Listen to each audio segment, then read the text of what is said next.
Bonjour, aujourd'hui nous allons parler tables. 10 tables que j'ai trouvées sur le net et je vais vous les classer par ordre de préférence en tant que jouabilité, immersion, qualité des décors. En 10e place, c'est MAF, nouvellement arrivé dans le wargame, plutôt axé sur le jeu sur PC dans notre univers. Après un essai chez Fresh Wargame Studio, il nous a présenté cette première table, fort agréable, avec beaucoup d'éléments du commerce et quelques originalités. Il a simplifié la carte avec 3 objectifs et il a interdit l'accès d'un tiers de la zone, dont un objectif, aux véhicules et aux monstres. Pourvu que ça dure.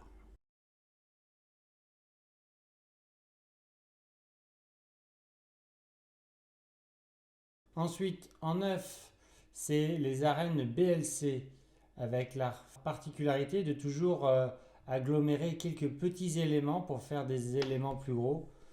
Donc là, on voit des ruines avec de la forêt, c'est très agréable à voir.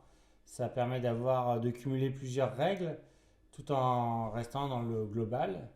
En plus, ils ont remis au goût du jour des décors V2 voire V3, chose que j'apprécie particulièrement car il faut savoir d'où on vient pour avancer tout simplement et ne jamais oublier d'où on part. Donc beaucoup de bonne humeur, des belles parties. Bon, ça en plus c'était une partie début V9, hein, donc c'était les toutes premières.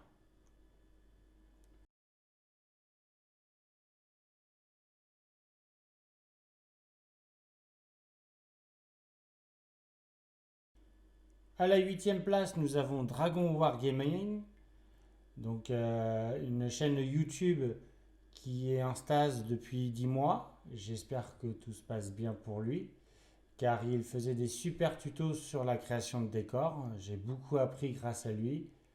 Là, on voit que sur cette table-là, bon, qui est fin V8, hein, c'est la dernière partie de V8. Il n'y a pas beaucoup d'éléments, mais ils sont quasiment tous faits maison, hormis la petite ruine en bas à droite qui est du Game Workshop. Mais j'attire votre attention sur l'élément central, qui est un amas rocheux en arche, qui est fort joli. Il vous met les tutos pour le faire dans ses vidéos. Et aussi l'élément en bas à droite, qui est atypique du principe que généralement on a toujours des coins. Et c'est bien la première fois où je vois un corps de bâtiment avec le mur fondateur. En 7e place, nous avons une table de Warclaw Wargame. C'est une table orc composée de blocs rocheux en polystyrène extrudés et de kits de découpeuse laser de médium de 3 mm, fort bien parés de peinture. Tous les modules peuvent être soit éclatés comme là, ou peuvent tous s'assembler afin de faire un petit fort orc. L'ajout de ces petits tuyaux font des couverts fort appréciables. Une très belle table, simple et efficace. Ensuite, en 6e, nous avons Crank Wargame avec une partie pour secteur Vénixian 1. Alors là, j'ai adoré, c'est la représentation avec les caméras de surveillance qui sautent les unes après les autres. Côté immersif, c'est pas mal. En plus, ils ont bien amené la grue avec son chemin de roulement. C'est vraiment cohérent, on va dire. Tous les éléments sont peints. Et la particularité aussi, c'est que la structure en hauteur recouvre quasiment la totalité, enfin toutes les 4 quarts de la table. Donc il n'y a malheureusement pas beaucoup de bloquants, mais beaucoup de structures industrielles qui permettent d'avoir un petit malus au tir. Et puis la table est fort jolie, le tapis est bien choisi aussi.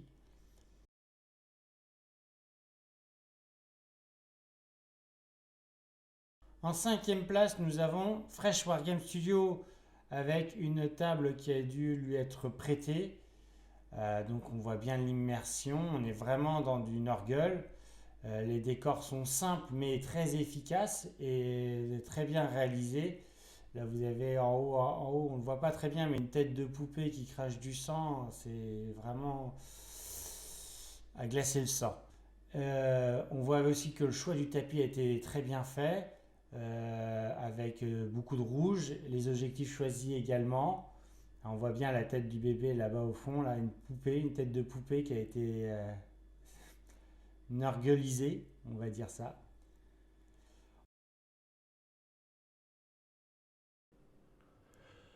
En numéro 4, Wargamer TV, avec sa table finale de la croisade d'Argogon, avec cette cathédrale en 6 éléments sublime qui peut s'agencer de différentes façons.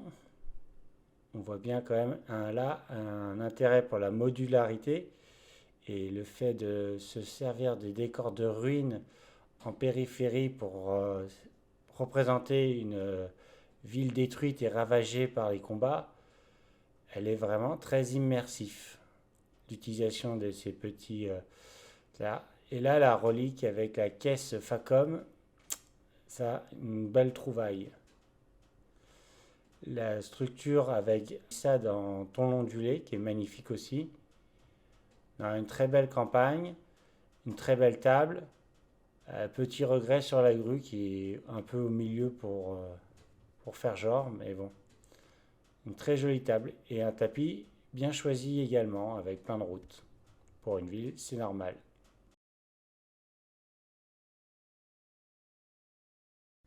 En troisième, nous avons Hobby Figurine. Et regardez-moi ce décor. Tout est fait maison et cette immersivité, elle est totale. On a presque l'impression que les arbres sont réels. Il vous fait des tutos pour les décors, même si pour l'instant j'ai l'impression qu'il s'oriente plus sur Star Wars Légion. Mais regardez-moi, ça c'était pour le Lord 40K. C'est vraiment magnifique. Il a des éléments rocheux qui sont toute beauté et les ruines Eldar sont bien mises en œuvre et on a vraiment l'impression que c'est une photo réaliste. Regardez-moi ça. J'ai l'impression que c'est des vues d'avion qu'on voit. C'est vraiment splendide. Et que dire? Que dire? Et là, nous arrivons au deuxième avec Planet Wargame, avec son rapport de bataille narratif. La table est sublime, on ne voit pas d'écart.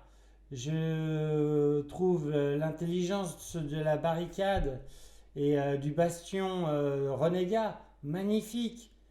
Cette idée de mettre des gravats au pied des ruines, le fait d'avoir aussi incliné tous les éléments de structure ruine d'un angle sûr, qu'on ne peut pas confondre avec la verticalité.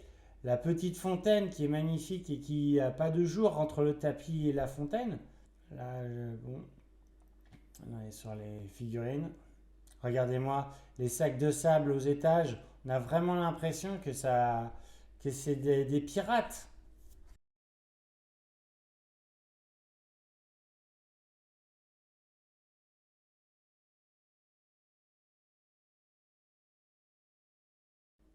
Et en première place, Iggy TV avec cette sublime table.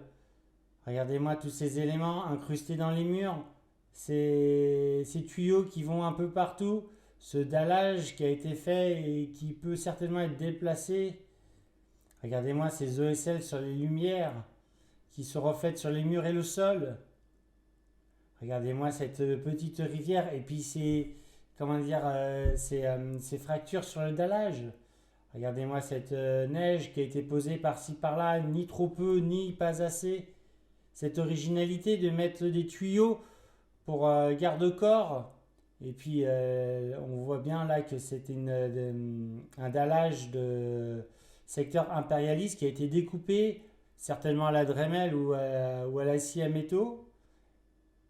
Ah, c'est vraiment bien fait quoi. Là, on voit bien regardez le petit tuyau dans le coin, les structures extérieures en ruine aussi. Ah, ça, le seul petit problème que je pense à cette table, c'est pour le déplacement. Je ne sais pas comment il a fait, mais j'ai peur que ça soit vraiment une tannée à bouger. Il a adapté toutes les kits du secteur impérialiste. Regardez-moi ces conteneurs avec leurs petits bogies de transport. Ah là, bon, ok. Là, il y a deux fois, là, on voit vraiment deux fois la même dalle, mais bon, sur une table aussi grande, est-ce possible? Et est-ce qu'il ne pourrait pas, genre, je vois des coupures fraîches, est-ce qu'il ne peut pas les tourner dans l'autre sens? Et là, en extra, je vous mets sa dernière création qui a été aussi vue chez Iggy TV, où là, on a vraiment l'impression d'être dans une base Space Marine. J'ai presque l'impression d'être dans Alien 2. D'ici peu qu'on ait un Exo Armure qui sorte avec Ripley, on n'en est pas loin. Regardez-moi ce travail sur les murs, l'usure, le dallage qui est pas pareil, les petits passages, les portes, les différents éléments, les tuyauteries. Regardez-moi ce générateur à plasma. Et regardez-moi là toutes ces cloisons qui ont été rajoutées pour casser les lignes de vue et tout. Bon, bah voilà, c'est tout pour aujourd'hui. J'espère que ça vous a inspiré. Et vous inquiétez pas, l'année prochaine, ce sera la nôtre qui sera en numéro 1.